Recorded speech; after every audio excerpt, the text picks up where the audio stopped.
बातमी राजकीय वर्तुळातली शरद पवार यांच्या राष्ट्रवादीच्या नगराध्यक्षपदाच्या उमेदवार शुभांगी डोंगरे यांनी मुख्यमंत्र्यांच्या हिंगणघाटमधील सभेवरून टीका केली आहे। मुख्यमंत्री माझ्यासारख्या नवख्या उमेदवारीविरोधात सभा घेत असल्यानं आश्चर्य वाटत असल्याचं त्या म्हणतात।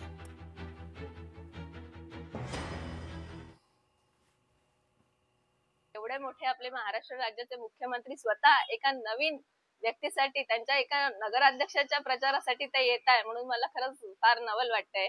म्हणजे इथल्या स्थानिक लेवलच्या आमदारांना सुद्धा भीती आहे की हे जे उमेदवार त्यांनी दिलेले आहे हे डामाडोल आहे, त्यांची कंडिशन आज डामाडोल आहे आणि त्या भीतीने त्यांनी मुख्यमंत्री साहेबांची सभा इथे घेतलेली आहे। भाजपा महिला मोर्चामध्ये माझ्या रेजिममध्ये भरपूर महिला अशा त्या भाजपामध्येच की त्या सक्षम होत्या, त्या नगरसेविका होत्या, उच्च शिक्षित होत्या, तरी पण एवढ्या त्या बिचारा गरीब घराण्यातल्या होत्या, म्हणून या भाजप पक्षाने त्यांची उमेदवारी नाकारली आणि एका संस्थाचालक ज्यांच्याकडे गडगंज संपत्ती आहे अशा उमेदवाराला त्यांनी तिकीट दिली, पण त्या उमेदवार हा आपल्या समोर टिकू शकत नाही ही त्यांना भीती आता जाणवते। त्यांनी पण सभा घेतल्या, सभेमध्ये लोकही त्यांना खूप बोललेले आहे।